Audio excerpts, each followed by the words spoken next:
What's up, everyone? This is Saul Martin from the NJSportsReport.com, and we are bringing you another edition of the Shore Conference Football Podcast. Playoff time for the Shore Conference football team. Certainly an exciting time for fans, coaches, and players alike. I'm joined on the phone by Ryan Weiser, our field reporter. He's going to get us ready for all these matchups that we'll have for you over at NJSportsReport.com, not only this weekend, but the rest of the weekends leading up to basketball season as we wrap up what's been a very exciting football season, a lot of very talented Shore Conference teams representing this field. So, Ryan, let's jump right into it. Let's start in North Jersey, Group 4. You have the number 1 seed in Middletown South Eagles. They've rolled through the regular season. Now here they are trying to roll through the playoffs, starting out their run with number 8, West Windsor, Plainsboro North. I mean, you have to respect the dominance of this Middletown South football team throughout the season. I mean, you got an offensive unit that's been averaging 40 points a game, a quarterback like Matt Mascara that can just hurt you in so many different ways with his arm and with his legs, and add in his kicking ability on special teams on top of it, and you have the whole package right there. And then the 1-2 punch of running backs Cole Rogers and James McCarthy have just been really tremendous this year. They've combined for 20 touchdowns between the two of them, and add in the defense, with linebackers Dylan Rogers and Kevin Higgins, and Middletown South is just very, very difficult to stop. Yeah, you definitely. The thing that jumps out to me with Middletown South, they don't seem to have one glaring weakness. A lot of these teams that we're going to talk about down the line here, you have a team that they excel at running the ball, but they can't throw it worth anything, or they shaky in pass defense, but not great in run defense, and that's just how high school football goes. But this Middletown South team definitely seems to be a complete unit, and that's why they're number 1 in our rankings and number 1 in this bracket. You just always have to respect the balance when you're looking at Middletown South. I mean, look at the game that they won against Brick Memorial earlier in the season, where Memorial forces a couple turnovers and picks up a little bit of momentum, and Middletown South is just there trying to pound the ball with both Rogers and McCarthy, and just out of nowhere, you see Mascara just throw the ball down the field to Jeremy Joyce for a 50-yard play, which set up McCarthy for a touchdown. So they can just hurt you in so many different ways. So while the Eagles get set to face number 8 seed in this bracket, their crosstown rival Middletown North and number 4 will be playing number 5 Sayreville, so a much more even matchup when you look at the seeding. But as we know, seeding can be a bit deceiving. How do you see this one shaping out on the field between Middletown North and Sayreville? Well, if you're the Sayreville Bombers in this situation, you're hoping that you can get down there to Middletown North and really compete.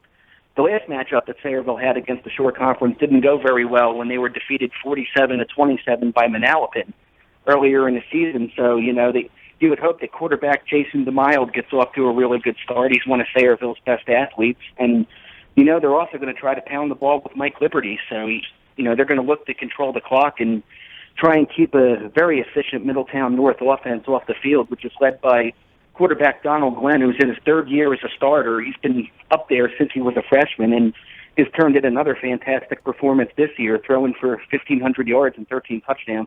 Yeah, Middletown North has been an impressive team, so they'll try to, show that they deserve some respect in this town. All the talk has been about Middletown South, and rightfully so, but here's Middletown North trying to fight their way through this bracket, and they'll get things started off against Sayreville. Moving on to Central Jersey Group 1, a number 1 team in this bracket does come from the Shore Conference and it's Shore Regional. They just got a big win against Asbury Park. They have our NJSR Player of the Week, who you'll mention, and they're a team that's played very well, and you want to be playing your best football entering the playoff bracket. This is certainly an example of a team that's doing that. Sean, I think many times this Shore Blue Devils football team kind of gets lost in the sauce throughout the season because, we spend so much time focusing on some of the bigger schools that sometimes we just forget how talented this team actually is. And they've just really been rolling through the competition. I mean, Sean, going back to last year, they've won 16 straight games and held a very good Asbury Park team this past Friday night to just 50 yards rushing. I mean, when you can play that well defensively against a quarterback like Asbury Park's Devon Thompson, you're definitely a force to be reckoned with. So they'll go up against number 8 seed Burlington City. Do you give them any chance to make an upset here, or do you think Shore advances into the next round? I think for Burlington City to have any chance to win that game on the road, they have to really step up the run defense and stop Shore from doing what they do best, and that's just playing a ball control offense. Shore just loves to hand the ball to Doug Goldsmith, their leading rusher, and the NJSR Player of the Week, who you just mentioned, Sean, Jack Britton. So they're going to have to find a way to stop Shore from controlling the tempo of the game. Definitely. And speaking of the team that Shore just got an impressive win against, you mentioned them, Asbury Park. They represent the number 2 seed in this bracket, and they'll go up against number 7 Keyport, which, again, the seeding could seem a little bit deceiving in this one. A 2 versus a 7 might seem a little bit lopsided, but you look at this, seems like it could be a pretty interesting game. How do you see this one playing out?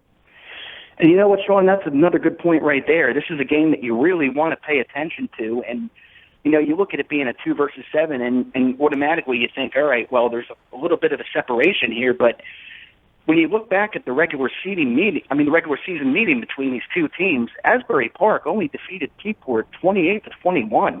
So Keyport is another fast, athletic team with a couple good running backs there on the roster that can really put some points on the board. So they could present a real challenge. Yeah, it definitely could be a high-scoring game. I think I have to give the edge to Asbury Park just because they're playing there at home. They have that unique field of the stands all on one side. They seem to have a pretty good home field support. So could be a high-scoring game, could be an interesting one to keep your eye on, like you said. But I like Asbury Park to move on and represent the Shore Conference in this bracket along with Shore Regional. And then also in this bracket you have number 3 seed Palmyra. I think that's how you pronounce it. You heard from our other reporter, Jim Moser, earlier, said it sounds like some kind of island because, truthfully, none of us has ever really heard of it, but you'll be able to tell us a little bit about them and their matchup against number 6, Point Pleasant Beach. You know what, Sean? Palmyra is a very good offensive football team. You know, they really love to sling it down the field, so this will be a good challenge for Point Pleasant Beach at the 6th seed, especially on the road. You know, Point Pleasant Beach has to hope to get quarterback John Mistigo, and he's been very efficient passing the ball this year. And Luke Fronheim has been a very big weapon in both the running and the receiving game, so they'll look to get him involved to get some points on the board. But ultimately in this one, I see Palmyra prevailing in a shootout.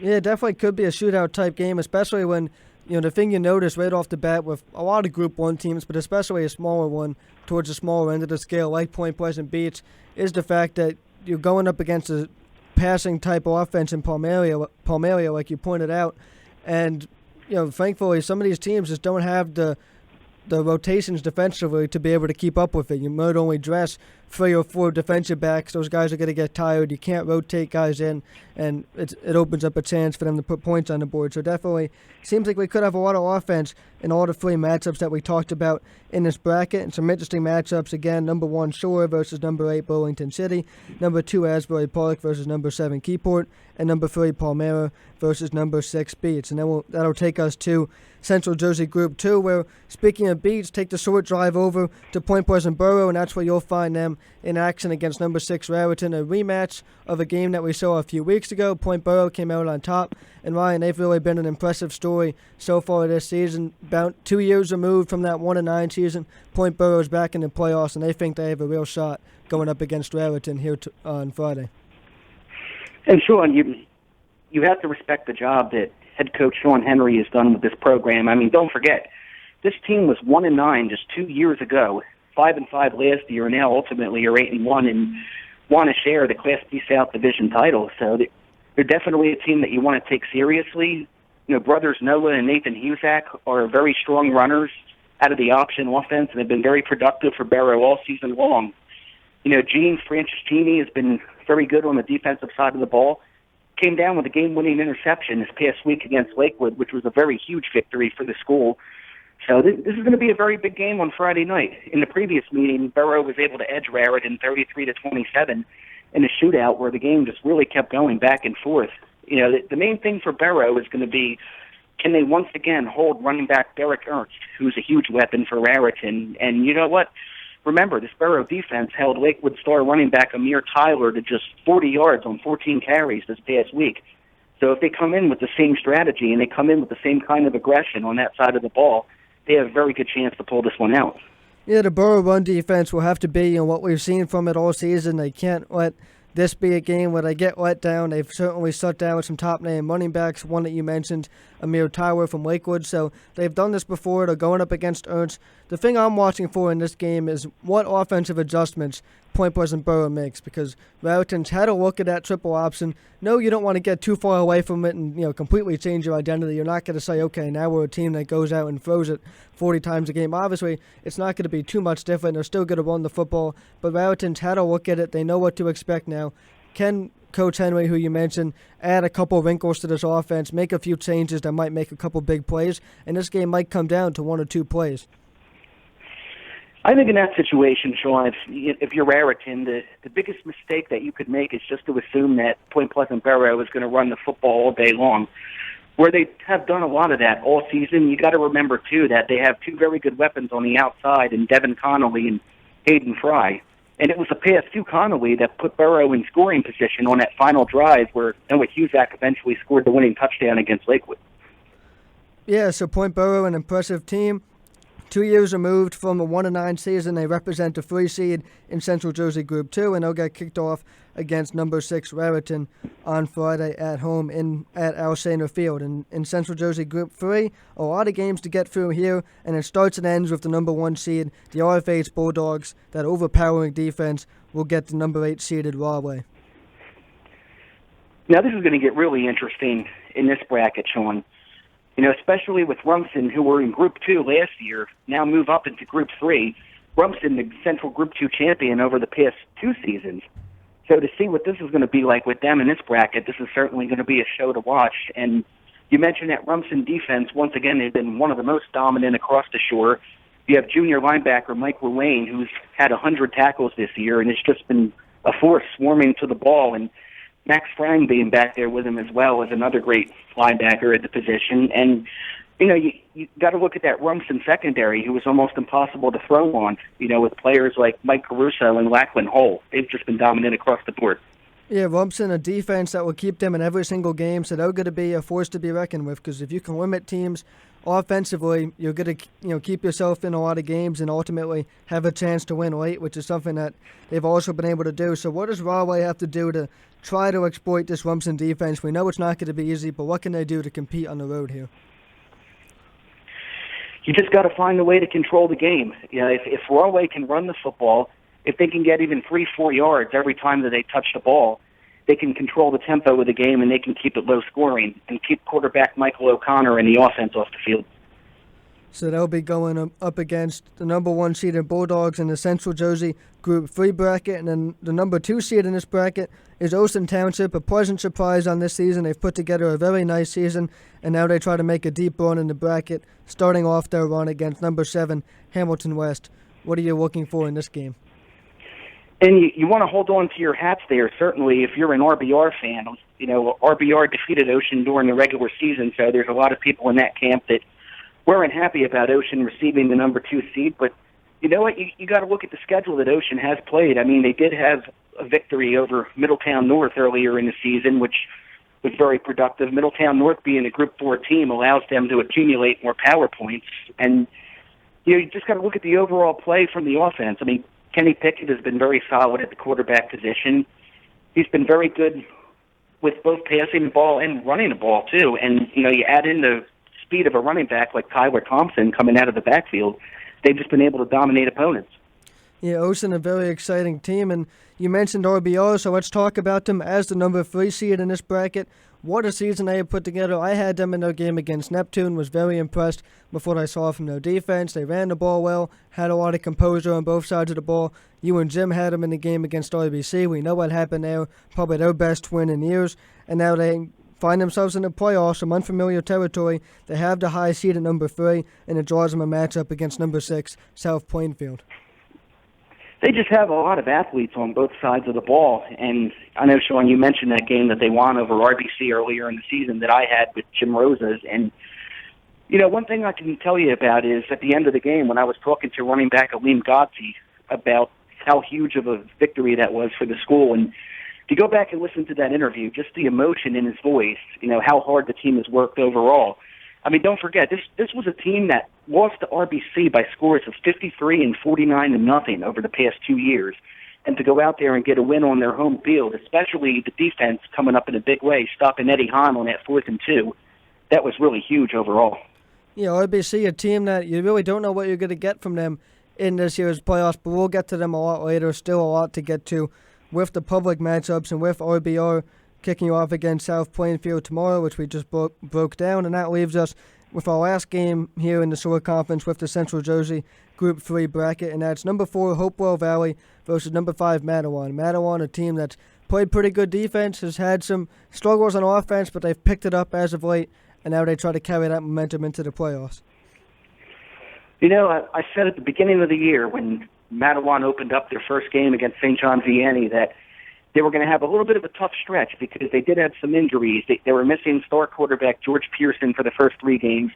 Running back Micaiah Caesar was out for the first 2, so they had to open up their season with both SJV and Rumson without their stars, so that was difficult. But what we got to look at is Mattawan has now ripped off 6 straight wins since Pearson has returned to the lineup. Pearson's already thrown for over 1,000 yards and 12 touchdown passes.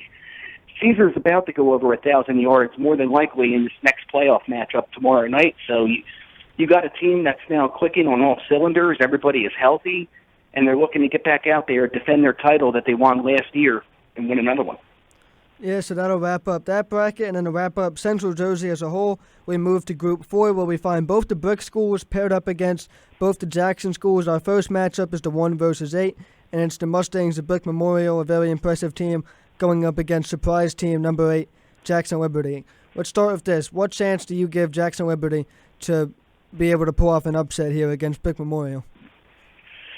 I mean, when you look at Jackson Liberty, you do have to say that they have really played their best football in the second half of the season.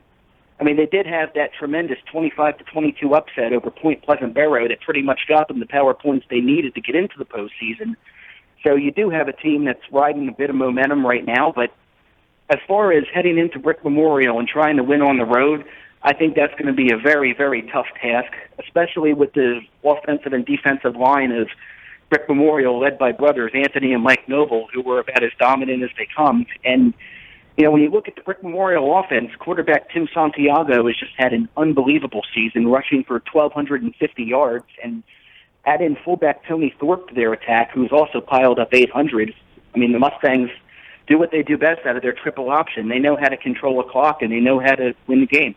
Yeah, so a tall order for Jackson Liberty, but, hey, they're happy to be back in the playoffs and give it their best chance fighting on the road, like you said, at Brick Memorial. And then Brick will also be hosting another Jackson school, which is Jackson Memorial. And thankfully, this game we can spend some time on because this is an intriguing matchup to me. You have Brick, who has so many playmakers, especially on that defensive side of the ball, going up against the Jackson Memorial team that prides themselves on being able to create mismatches against you offensively.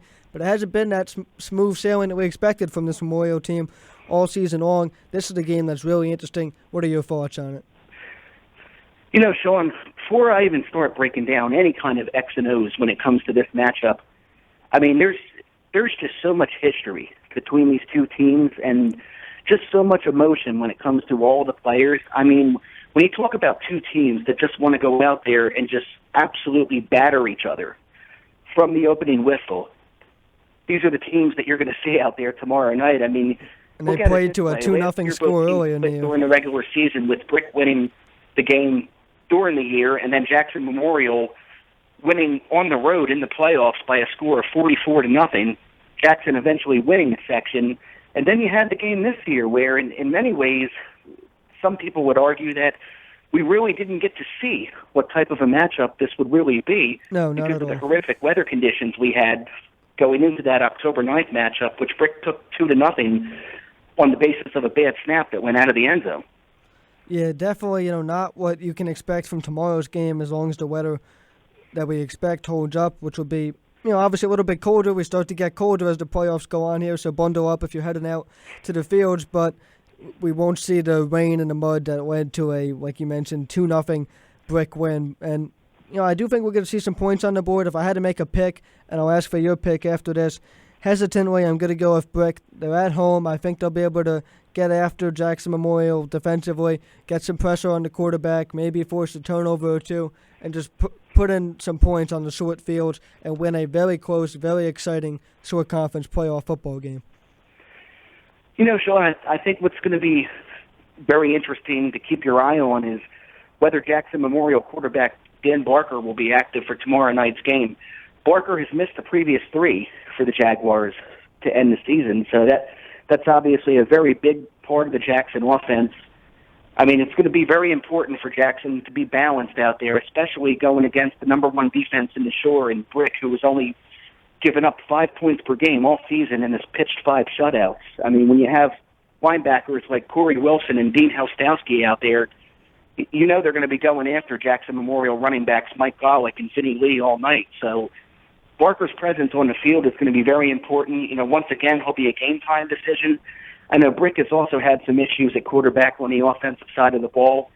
Tom Zabranik missing some time with a concussion. You know, will he play tomorrow night? That's also going to be a game-time decision, so that will be interesting to watch. But when it comes to the Brick offense, their ball control for the most part anyway. They love to pound the football with Jay Obenauer, and they love to hit Jasier Taylor with the slants on the outside because Taylor just has so much speed that he's a threat to take it to the house on any given play. So, you know, pending, Sean, that both Barker and Zabranik are active for tomorrow night, I think you're right. You will see some points on the board. I think the game's going to go back and forth. It will be a tough battle that'll come down right to the pinch in the very end. I'm going to say Brick wins this game 20-17.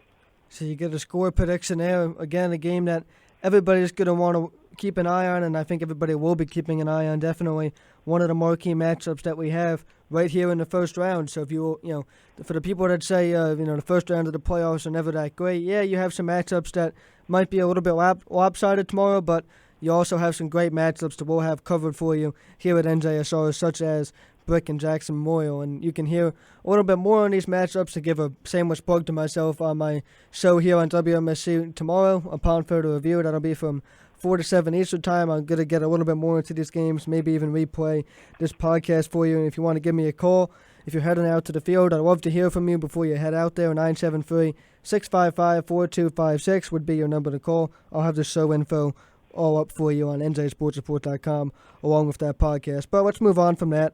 Finishing up our Central Jersey Group 4 bracket, number 4, Freehold Borough versus number 5, Allentown. Just looking at it on paper, it's the 4-5 matchup, so it could be interesting. But let's see what you think about this game, Ryan. I think Allentown will go in there. They'll try to be competitive tomorrow. But, when I look at this matchup, the first thing that really sticks out to me is strength of schedule. And Allentown has not nearly played the level of competition that Freehold Borough has had to face. Freehold Borough losing to Middletown South, who's the number 1 team in the Shore this past weekend. Freehold Borough also having to face Manalapan this season. They had to face a much improved Freehold Township team as well. So they've definitely seen their fair share of strong competition. So if I had to make a pick on this one, I would say that Freehold Borough quarterback Jake Terry will make a couple of the big plays that they need. I'm going to say Freehold Borough wins this one 24-14. The Freehold Borough offense that has put up points pretty consistently this season, so we'll see what they can do now starting their playoff run. Getting into South Jersey Group 3 now with number 4 Lakewood and number 5 Seneca as we continue on the Shore Conference Football Podcast with Sean Martin and Ryan Wydra. Lakewood, a team that had that loss to Point Borough. They seem to, when they show up, they're capable of doing a lot of things. We know they have a lot of athletes. Obviously, depth is something that they struggle with. They don't have a ton of players that they can run out there, but they play hard. They play fast for the most part. And, they can make some noise. They're not going to pick them to win a bracket, necessarily make a deep run, but they can win a game or two here, and it's something that Seneca is going to have to watch out for, being the lower seed, going on the road to Lakewood as a number 5 seed. Number 4 Lakewood, number 5 Seneca. Where do you see this one going? This will be another interesting afternoon. This is actually a Saturday game, and, Lakewood, they're going to be really motivated to get back on a winning track. After losing to Point Borough by 1 point in what was essentially the division title game, they're going to want to go out there and make a statement. So I think Lakewood could pull this out. It's good. Amir Tyler is going to give you the tough yards. Right. He's going to make a few big plays for you down the field in the receiving game as well. But Lakewood's really going to need quarterback Sahir Jones to be active in this game as well. You got a couple good receivers there in Adai Palmer and Jaquel Hunter that have been very effective for Lakewood this season. So I think if Lakewood can pull a few tricks out of their sleeve within the playbook, against a pretty good Seneca defense too, I think Lakewood can pull this one out. I'm going to say Lakewood wins this one 17-10. So a good game there if your score prediction holds up. Hopefully the Lakewood fans around that area come out, support this football team that, could definitely use the support from the fans, could use a following getting into the playoffs here because, like I said, they do have some exciting players. They can make some noise here, but they got to get out of the first round going up against a Seneca team that is going to have to come on the road and play them. So moving into South Jersey Group 4, we find a Shore Conference team as the number 8 seed, so they're going to have to dig their way out of a hole here if they want to represent the conference in the second round. It's number 8, Toms River South, having to travel to number 1, Hamilton. Definitely seems like a tall order. I've seen Toms River South against Southern. A team that has their fair share of injuries. The offense can definitely struggle to get off the ground at times, but capable of making some plays. They have some good senior leadership. The defense has a few nice playmakers, so they definitely have a fighting chance in this game, but not going to be easy against a team in Hamilton that certainly presents their problems as a number 1 seed. Everybody wondered how Hamilton would fare when they made the move from the CAL into the West Jersey Football League, and boy, have they not only responded, but they've responded in a big way. I mean, you look at the quality wins that Hamilton has this year, a 24-17 win over Timber Creek, who's always a powerhouse. They won a game against Delsey, who's won their bracket the past 3 years, and they have a convincing win over Washington Township, which was very impressive. So, Sean, you make a good point about Toms River South. One thing the Indians do very well is they're a very physical football team. You have a defensive tackle in Kyle Hebrew who's very good at stopping the run, and linebacker Jaden Kosh is definitely the leader of the defense. He's been their heart and soul and their emotion. So, he's definitely going to give Hamilton a big-time fight, especially with as much as Hamilton likes to run the football. But, with the running combination of Zach Bernard and Rizik Flores, along with quarterback Malachi Winters, who can run the ball in the option, I think in the end it'll just be too much of a tall order. I see Hamilton winning this one 24-10. The number 3 seed in South Jersey Group 4, Bridgeton, will be going up against our Shore Conference team at number 6, Central Regional in this bracket. And, Central, a team that have been one-dimensional at times with Bickford running the football, the dynamic running back that they have down there. They found a passing game at times, but it's been inconsistent. And really a team that's underwhelmed at times. They got blown out by SJV in a game where we expected them to be able to rise up and maybe show some fight in that game. So, a little bit of a disappointing regular season for Central, but the great part about it, they're here in the playoffs. The seed might not be where they want it to be, but hey, they have a chance to compete. They can erase this regular season with a deep playoff run, but they have to get off the ground on the road here at Bridgeton. I've been saying this all week, Sean. This is definitely a game that you want to put an upset alert on, because I do think Central has a very good chance to go down to Bridgeton and pull this out. I mean, you brought up a really good point. Sometimes they can get a little bit too one-dimensional when they like to ride Pickford a little bit too much. But remember, quarterback Mike Miserandino also has a very good arm, and Dennis Corbin has been a very reliable receiver along with Malcolm Bowen. So they do have the weapons on the outside that they can utilize in this game. But, Bridgeton is also a fast, athletic type of a football team. They have a pretty solid defense, so it's certainly going to be a challenge. But I certainly think Central has more than enough of an opportunity to pull this one off. And then we have a Group 5 school in the Shore Conference representing South Jersey. The very fun, very exciting Toms River North Mariners. They're ranked number 4. They get to host number 5 Kingsway. It's the 4-5 matchup, so it should be interesting. All the games there at Toms River North seem to be very interesting with this team. I'm looking forward to seeing how this game plays out. How do you think it plays out personally, Ryan? Well, the first thing I'm going to tell you is that even though it's a long trip, expect Kingsway to come in there ready to fight, because that's one thing I'll tell you about the majority of the playoff teams that come out of the West Jersey Football League. They always play very solid defense. They're always very physical, and they're athletic on the offensive side of the ball. And if you look at Kingsway this year, they played a very close game with Delsey, a very close game with Williamstown, who's another powerhouse in this bracket. So they will come into Toms River and give the Mariners a fight. But, I think when you look at the bracket as a whole, Sean, and you think about a team as far as being complete, you have to say that the Mariners definitely have the whole package when you consider that Toms River North has put up over 3,000 yards throughout the entire season. And when you have a quarterback like Mike Husney, you just always have to be aware of, what he's doing on the field, because they like to roll him out to the side and he can break for 30 or 40 just like that, or he's got wide receivers Darian Carrington and Bryce Watts who are phenomenal to hit with those rollout passes. And on top of it, you add in two running backs in Asante Moore and Darren Blackwell, who are both over 200 pounds and are really powerful running through the tackles and can break away to the outside as well. So this North offense just has everything that they need in order to be successful. And you know what? Don't sleep on their defense either, Sean. I mean, absolutely. Christian Lynch is a very instinctive linebacker, very good downhill tackler. Matt Tomaszek is one of the most underrated safeties in the short conference. He's enjoyed another phenomenal season. And Pete LaQually just forces takeaway after takeaway on the field.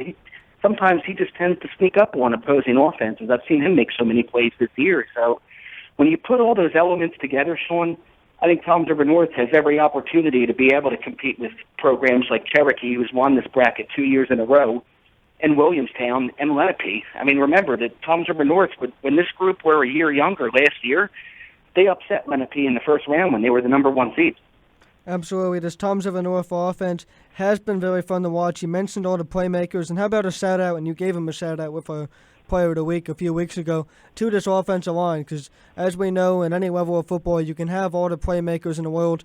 It starts with the quarterback having time to get the ball to him or to hand the ball to a running back to find room. So this Toms River North offensive line has been impressive, and when they do break down, they have a quarterback, like you mentioned, in Husney, who can take off for 40 yards, which is definitely a good trait to have. The defense is underrated, and they're a team that can make a run in this bracket and contend with some traditional powers there in South Jersey Group 5, representing the Shore Conference as a number 4 seed. And that will wrap up our public schools. So now we have 3 games left, all of which include non-public teams, which briefly talk about our non-public 2 matchup with number 1 Montclair Kimberly, a local team for me up here in Montclair, versus number 8 Mater Dei Prep, a Shore Conference team, another 8 seed. And, truthfully, it's going to be tough for them to compete in this game, but let's see how you think this one is going to play out. Well, that's going to be a tough endeavor for Mater Dei Prep for sure, but you do have players on that roster who were part of the run last year. Remember, this team went to the semifinals and lost a tough one at St. Joe's Hamilton last year, so you do have guys on there that will give 100% and know how to compete. So they're going to come in to fight, but playing a respected program like Montclair Kimberly's, being a number 1 seed, I just think it might be a little too steep in the long run.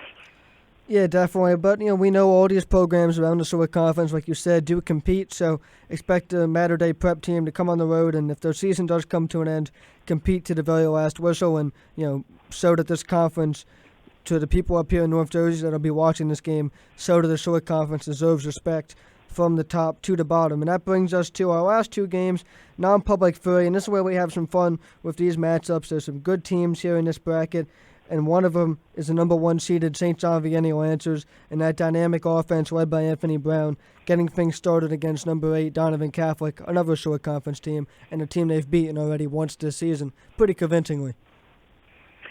Well, when you just look at the show that the St. John Vianney offense has been putting on all season. I mean, you mentioned Anthony Brown. He's on his way to Boston College next season. The quarterback has just been unbelievable.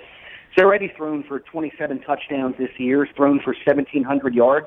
Had another 500 on the ground and 5 scores, and he can just do it all. And not only that, too. I mean, he's got a really good football IQ. Sees the field extremely well, can extend plays at any time, and certainly has a tremendous supporting cast. I mean, when you have 2 receivers on the outside, like Michael Stabert and Marquis Ellington, both of them stand at 6'5" and are matchup nightmares for any secondary around the league. And then you throw in the speedy receivers in the slot, like Khalil Haskins and Jeff Sheard, adding the running ability of both Calvin Beatty and Chris Chukwuemeka, and that offense is nearly unstoppable. Yeah, this SJV offense will be a force to be reckoned with here in this bracket, and should they meet one of these 2 other teams, it could make for an interesting matchup. One of those seasons is going to come to an end when Pope John is number 4 and RBC is number 5 come together on Friday. Going to be a very fun game, and we mentioned way back in the beginning of this show, RBC, a team that you really don't know what you're going to get with in this playoff. It's going to be one of the storylines that we all keep an eye on. What exactly does this Red Bank KC team have in store for us in the playoff? Are they going to flip that switch and suddenly start dominating teams, or are they still kind of limping their way through this and are going to be prominent for a loss at any point? Or are they going to be that team that teams take them down to the wire, but Eddie Hahn, the senior quarterback, finds a way to rally and pulls out close win after close win, and they find themselves in the final, not getting there convincingly, but getting there with close wins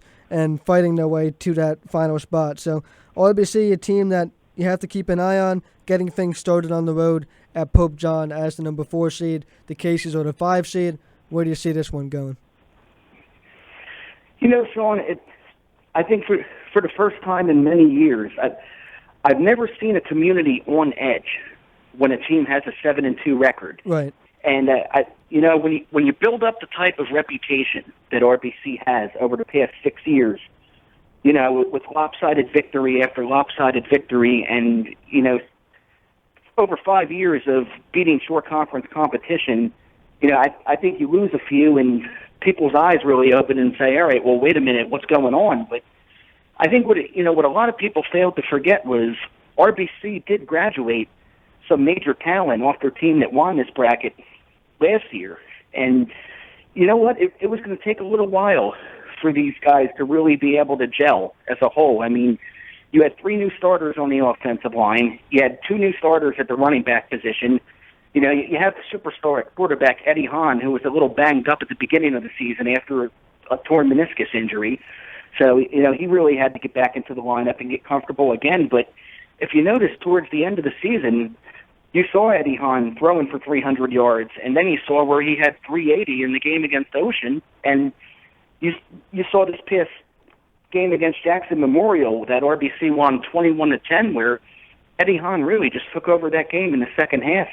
From the time he ripped off that 38-yard touchdown, it was like we were watching the Eddie Hahn show. Everything was just going through him, and you just saw that determination and that motivation in his eye that he was going to find a way to win that game. And the key will be, can RBC continue to ride this momentum headed into the postseason?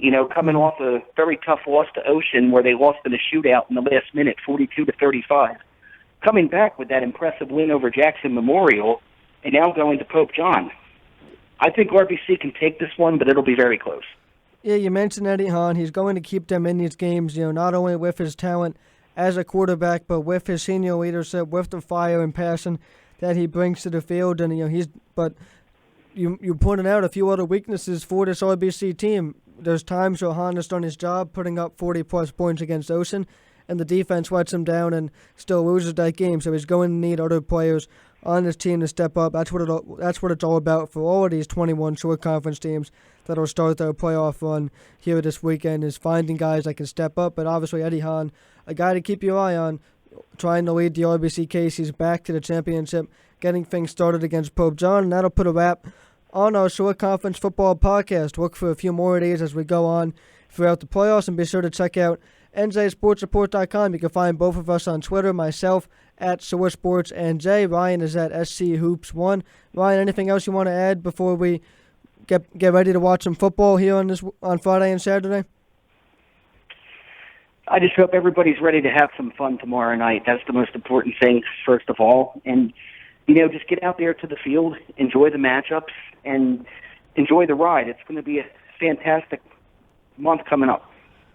We will certainly be ready to have some fun on the field, and at NJSportsReport.com. You can tweet us any of your pictures, tweet us from the student section, tweet us your best reactions, tweet us anything that you want in relation to the short conference football playoffs using the hashtag NJSR, and we'll get to it, give you a retweet, get it up on the site. So good stuff there. Looking forward to the playoffs. This is Saul Martin and Ryan Wydra, NJSportsReport.com, and we'll be back in a few weeks when we see how these short conference teams fare starting their 2015 playoff run.